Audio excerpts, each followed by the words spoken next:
Selamat datang kembali di penyelaman mendalam kita.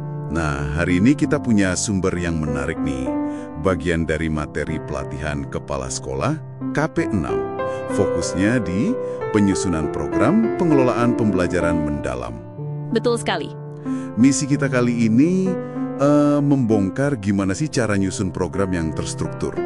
Biar pembelajaran mendalam itu benar-benar jalan gitu di sekolah Anda. Oke, kita langsung aja ya. Siap. Ya intinya sih pembelajaran mendalam yang sukses itu bukan sulap ya. Perlu ada rancangan kerangka kerja yang komprehensif. Sumber ini nunjukin banget pentingnya memastikan semua elemen, guru, metode, lingkungan, semuanya itu nyambung bersinergi. Demi murid Anda tentunya.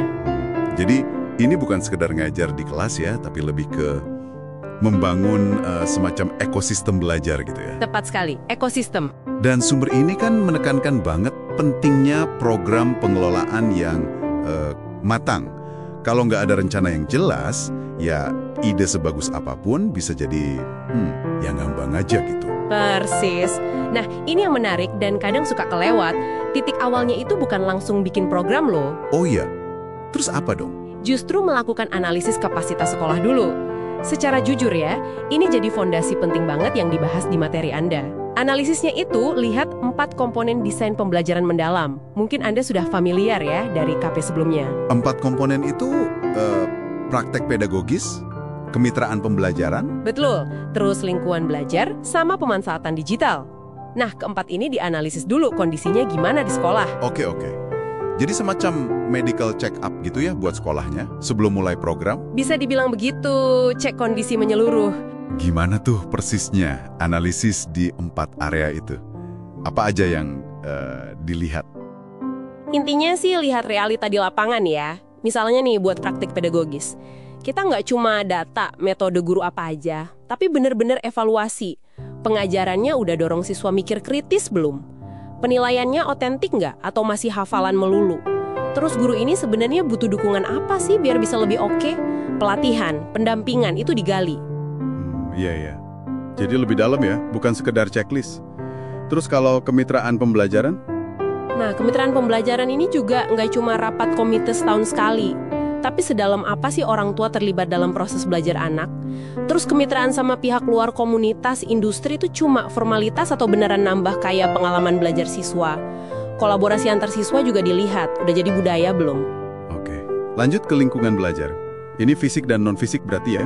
Aman nggak buat siswa? Inklusif. Bikin siswa nyaman buat eksplorasi, buat salah, terus belajar lagi. Akses ke sumber daya kayak perpus, lab, itu juga masuk. Paham. Yang terakhir, pemanfaatan digital. Ya, pemanfaatan digital. Ini sering nih, fokusnya cuma ada komputer atau enggak, internet kenceng atau enggak. Padahal lebih dari itu. Gimana teknologi itu benar-benar dipakai buat memperdalam belajar, bukan cuma buat ngetik atau presentasi biasa. Dan tingkat PD dan mampunya guru sama siswa Anda pakai teknologi ini gimana? Udah oke belum literasi digitalnya? Wah, oke. Lengkap banget ya analisisnya. Jadi kita dapat potret utuh, mana yang udah kuat, mana yang perlu digenjot lagi. Nah, setelah diagnosis ini kelar, gimana nih nerjemahinya jadi aksi nyata? Di sini rencana tindak lanjut atau RTL itu masukkan. Tepat sekali, RTL ini jantungnya perencanaan strategis. Ini bukan daftar harapan kosong ya, tapi benar-benar peta jalan detail. Langkahnya apa, siapa yang ngerjain, kapan targetnya, butuh sumber daya apa aja. Tanpa RTL yang solid dan realistis, ya analisis tadi cuma jadi laporan bagus di atas kertas. Iya. Di sumber Anda kan disebutin RTL ini seringnya dibikin dalam bentuk matriks gitu ya, biar gampang lihatnya. Betul, matriks itu membantu banget. Ada kolom buat tujuan yang smart, ada tahu kan? Specific, measurable, achievable, relevant, time-bound. Biar jelas ukurannya.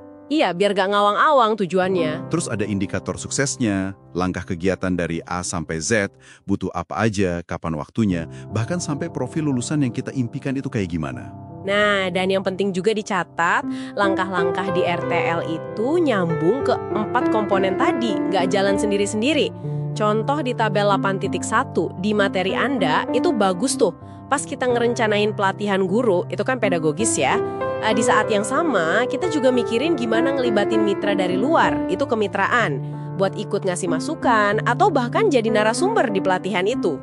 Oh gitu ya, jadi saling terkait gitu ya antar komponen dalam pelaksanaannya? Iya, pendekatannya jadi holistik, sinergis, nggak parsial.